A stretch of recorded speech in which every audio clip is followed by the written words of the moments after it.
Hello guys, welcome back to my channel. आज मैं explain करने वाली हूँ लॉस्ट लव इन टाइम का एपिसोड नंबर 10।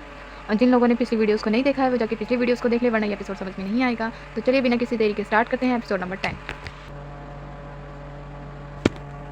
कहानी के स्टार्टिंग में सीन दिखाया जाता है उसी प्रिंसेस का, और उसके पास वो जनरल मुकेशा आता है। और वहाँ पर वो जनरल मुकेशा से कहती है कि तुम बिल्कुल सही टाइम पे आए हो, मुझे जानना है कि तो पूछती है कि वहाँ ग्रेट वी ई जो स्टेट है वो वहाँ पर कितने प्रिंस हैं और वो क्या क्या करते हैं। तो जो जनरल मुकेशा है वो बताता है कि जो वी स्टेट है वहाँ पर प्रिंस जैंग जो है वो पॉलिटिक मैटर को संभालते हैं, और वहाँ पे फोर्थ प्रिंस है प्रिंस यांगलिन, जो कि ग्रेट आर्मी के बॉर्डर को देखते हैं। उसके बाद जनरल मुकेशा कहता है कि जो प्रिंस यांगलिन है उनसे अच्छा जो स्क्वाड स्किल है वो और किसी की भी नहीं है। वहाँ पर पूरी जो ब्लैक आर्मी है उनको सिर्फ प्रिंस यांगलिन ही संभालते हैं। तो जो प्रिंसेस है वो जनरल मुकेशा को कहती है प्रिंस यांगलिन से मिलने की तैयारी करने के लिए। उसके बाद हमें सीन दिखाया जाता है प्रिंस यांगलिन के आर्मी का, जहाँ पर वो जा रहे होते हैं। और उनके सामने वही प्रिंसेस आती है और कहती है कि मैं अचाई ट्राइब का प्रिंस हूँ। मैंने सुना है कि तुम्हें सबसे अच्छी स्क्वाड चलानी आती है, तुम ब्लैक आर्मी को लीड करते हो, तो मैं तुम्हारे साथ फाइट करना चाहती हूँ। तो जो प्रिंस यांगलिन है वो मना कर देते हैं और कहते हैं कि मुझे इंपॉर्टेंट काम है और मैं यहाँ से जाना चाहता हूँ। उसके बाद जो प्रिंसेस है वो कहती है कि कहीं तुम अपनी फाइटिंग स्किल्स भूल तो नहीं गए, या तो तुम मुझसे फाइट करो या फिर सरेंडर कर दो। 11th प्रिंस कहते हैं कि यांगलिन ब्रदर जो है वो सरेंडर करे, ऐसा हो ही नहीं सकता। उसके बाद जो प्रिंस यांगलिन है वो फाइट के लिए रेडी हो जाते हैं। उसके बाद प्रिंस यांगलिन और उस प्रिंसेस की फ़ाइट होती है, जिस पर प्रिंसेस को हरा देते हैं और उसका मास्क हटा देते हैं, जिससे उसके सारे बाल खुल जाते हैं। उसके बाद जब प्रिंस यांगलिन देखते हैं तो वो प्रिंसेस होती है। उसके बाद जो 11th प्रिंस होते हैं वो कहते हैं ये तो एक वुमन है। उसके बाद जो प्रिंस यांगलिन है वो प्रिंसेस के पास उनका मास्क लेके जाते हैं और उन्हें एचाई ट्राइब की प्रिंसेस हो, मुझे आपसे मिलकर बहुत अच्छा लगा, मुझे काम है, इसीलिए मैं यहाँ से जाने की इजाज़त चाहता हूँ। उसके बाद जो प्रिंसेस है वो कहती है कि हम बाद में फिर मिलेंगे, आप यहाँ से अभी जा सकते हैं। उसके बाद हमें सीन दिखाया जाता है मैट्रिक्स स्किल्स की कुछ लड़कियों का, जहाँ पर वो बातें करती हैं कि मिनयांग है, उन्होंने मैसेज भेजा है, हमें उन्हें बचाने के लिए जाना चाहिए। उसके बाद हमें सीन दिखाया जाता है सिलेक्टेड डांसिंग हाउस का, जहाँ पर 9th ब्रदर जो है वो 3rd ब्रदर को संभाल रहे होते हैं, क्योंकि उन्होंने बहुत ही ज़्यादा ड्रिंक कर रखी होती है। और उसी वक्त वहाँ से जो प्रिंस जैंग है वो जा रहे होते हैं। जब वो अपने कैरेज से 3rd ब्रदर और 9th ब्रदर को देखते हैं तो वो अपने कैरेज से उतरकर 3rd ब्रदर और 9th ब्रदर के पास आते हैं। उसके बाद जो प्रिंस जैंग है वो 3rd ब्रदर और 9th ब्रदर को वहाँ से भिजवा देते हैं। और उसी वक्त वहाँ पर किंग चान और उन जो लड़कियों को उन्होंने कैद करके रखा था वो वहाँ पर आती हैं। और जो मैट्रिक्स स्किल्स की लड़कियाँ होती हैं वो अचानक से उन पर हमला कर देती है, जिससे वो सभी मैट्रिक्स स्किल्स की जो लड़कियाँ हैं वो सोल्जर से फाइट करके मिंग यांग को वहाँ से ले जाती हैं। जो किंग चान है वो वहीं रह जाती है और प्रिंस जैंग उसे पकड़ लेते हैं। प्रिंस जैंग जो है वो किंग चान और बाकी उन सभी लड़कियों के पास आते हैं और वो उनसे पूछते हैं कि आखिर वो कौन लोग थे जिन्होंने उस पर हमला किया। तो जो किंग चान होती है वो बताती है कि हम लड़कियों को कैद करके रखा गया था, हमें नहीं पता कि वो लोग कौन थे, हम बस वहाँ से निकलना चाहते थे, आप हमारी हेल्प करिए। तो जो प्रिंस जैंग है वो किंग चान से पूछते हैं कि तुम्हें कैसे पता चला कि मैं प्रिंस जैंग हूँ। उसके बाद जो किंग चान है वो बताती है कि आपका जो कैरेज था उस पर रॉयल्स के टैग लगे हुए थे, इसीलिए मैंने गेस किया कि आप योर हाइनेस होंगे, इसलिए मैं आपसे हेल्प चाहती हूँ ताकि हम सारी लड़कियाँ सेफली रह सकें।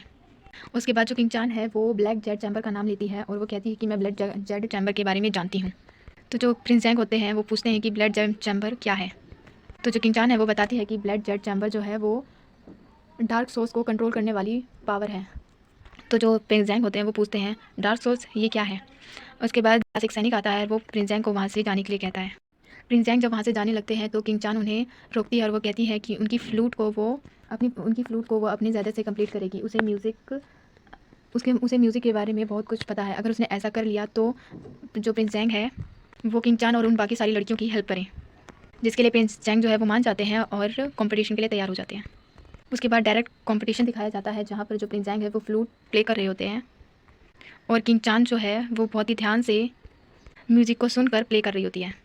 किंग चान जो है वो फ्लूट की धुन को बहुत ही अच्छे से जैडर पर प्ले करती है, जिससे जो प्रिंस जैंग है वो हैरान हो जाते हैं और फ्लूट प्ले करना बंद कर देते हैं।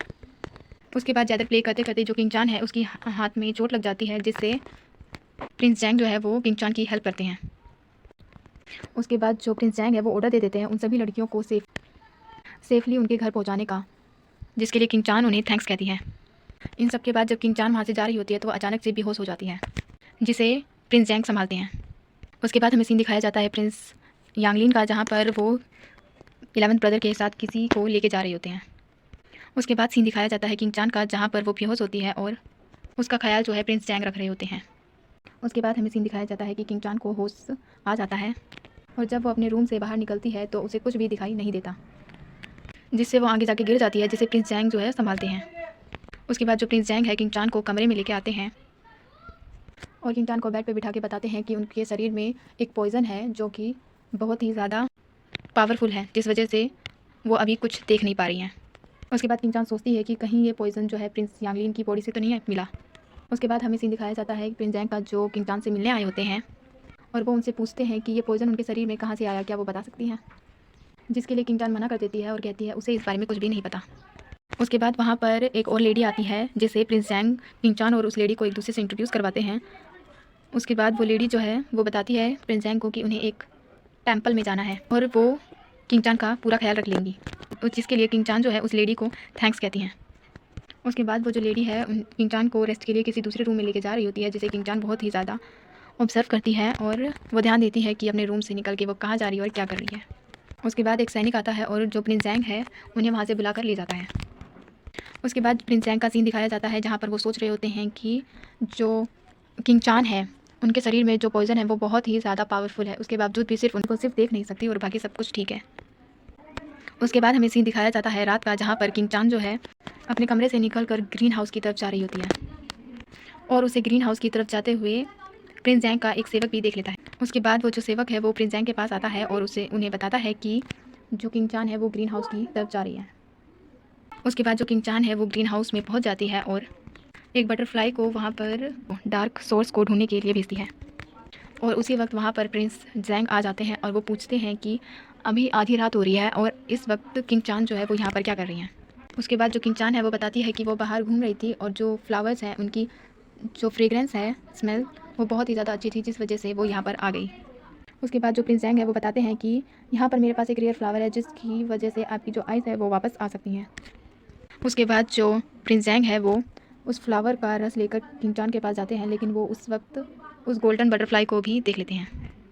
उसके बाद वो किंग चान के पास आकर उस फ्लावर का जो रस है उसको एक कपड़े पे लगा के उसकी आइज़ पर फोल्ड कर देते हैं।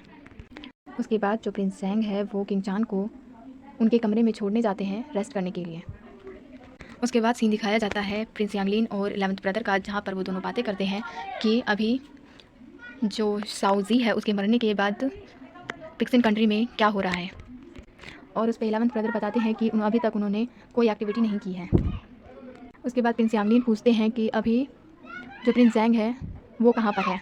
उसके बाद 11th ब्रदर बताते हैं कि अभी जो प्रिंस जैंग है वो चाय कंट्री है वहाँ से कैपिटल की तरफ गए थे और अभी भी वो कैपिटल में ही है और उनकी तरफ से अभी तक कोई ख़ास खबर नहीं है।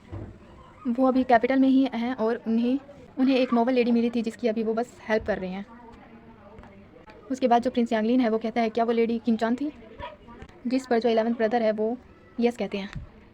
उसके बाद हमें सीन दिखाया जाता है किंग चान और प्रिंस जैंग का, जहाँ पर जो प्रिंस जैंग है किंग चान की वो पट्टी खोल रहे होते हैं। उसके बाद जब किंग चान की आइज़ ओपन होती है तो उसे सब कुछ साफ साफ दिख रहा होता है, जिसके बाद प्रिंस जैंग कहते हैं कि जो फ्लावर है उसने काफ़ी ज़्यादा असर दिखाया, आप बिल्कुल ठीक हो गई हैं, आपको बस कुछ रेस्ट की ज़रूरत है। जिसके लिए किंग चान जो है उन्हें वापस से थैंक यू कहती है उसकी हेल्प करने के लिए। उसके बाद जो प्रिंस जैंग है वो कहते हैं कि आपने इतने अच्छे से जो मेरी फ्लूट है उसको कंप्लीट कैसे किया, क्योंकि मेरी फ्लूट से क्योंकि जो धुन मैंने बजाई थी वो काफ़ी ज़्यादा डिफ़िकल्ट है। उसके बाद किंग चान कहती है कि उन्हें म्यूज़िक बहुत ज़्यादा पसंद है और मेडिसिन्स के बारे में उन्हें बेसिक चीज़ें पता हैं, इसलिए हार्ड से भी ज़्यादा हार्ड म्यूज़िक प्ले कर लेंगी। उसके बाद किंग चान वहाँ से उठती है और वो सोचती है कि जो प्रिंस जैंग है वो मुझे टेस्ट कर रही हैं कि मैं यहाँ पर क्यों आई हूँ। उसके बाद प्रिंस जैंग जो है किंग चान के पास आते हैं और वो उनसे पूछते हैं कि वो क्या सोच रही हैं और उन्हें जो एक ग्रीन हाउस है वो कैसा लगा। उसके बाद जो किंग चान है वो बताती है कि उन्हें मेडिसिन्स की बस बेसिक चीज़ें ही पता हैं, इसीलिए वो इन रेयर फ्लावर्स को इतना नहीं जानती, लेकिन उनका ग्रीन हाउस काफ़ी अच्छा है। उसके बाद हमें सीन दिखाया जाता है 5th ब्रदर की मदर का, जहाँ पे उनके पास एक सेविका आती है और वो बताती है कि जो प्रिंस जी है वो कुछ दिनों में यहाँ पर आने वाले हैं। जिसे सुनकर जो क्वीन है वो बहुत ही ज़्यादा खुश होती हैं और वो कहती है कि प्रिंस शी बहुत ही जल्द यहाँ आ जाएगा, वो भी कितने सालों बाद मैं उसे देखूंगी। उसके बाद हमें सीन दिखाया जाता है किंग चान का, जहाँ पर वो एक पेपर पे यांगजैन, फेंगयान एंड जेड ब्लैक चैम्बर लिखकर कुछ सोच रही होती है कि इन तीनों चीज़ों में आखिर क्या कनेक्शन है। और तभी वहाँ पर जो प्रिंस जैंग है वो आते हैं और वो किंग चान को मेडिसिन देते हैं और कहते हैं कि तुम्हारा पॉइजन्स अब ठीक है और तुम देख सकती हो, लेकिन तुम्हें रेस्ट की और मेडिसिन की काफ़ी ज़रूरत है। उसके बाद जो किंग चान है वो मेडिसिन पी लेती है। उसके बाद प्रिंस जैंग और किंग चान जो है वो आपस में बात करते हैं उनकी फ्लूट और जैडर के बारे में। प्रिंस जैंग कहते हैं कि तुम काफ़ी अच्छा जैडर प्ले कर लेती हो, मैं तुम्हारे साथ एक बार और जैडर और फ्लूट को प्ले करना चाहता हूँ। जिसके लिए किंग चान उन्हें थैंक्स कहती है कि वो बहुत ही जल्द ठीक होकर जैडर और प्ले करेगी। उसके बाद जो प्रिंस जैंग है किंग चान को एक रूम में लेके आते हैं, जहाँ पर उनकी सभी ब्रदर्स के साथ एक बड़ी सी पेंटिंग होती है, जहाँ पे प्रिंस जैंग बताते हैं कि ये पेंटिंग तब बनाई थी उन्होंने जब उनके सभी भाई एक साथ रहा करते थे।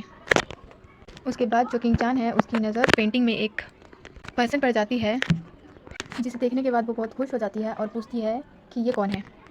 उसके बाद जो प्रिंस जैंग है वो बताते हैं कि वो उनका सबसे छोटा भाई 12th ब्रदर यांगलिन है।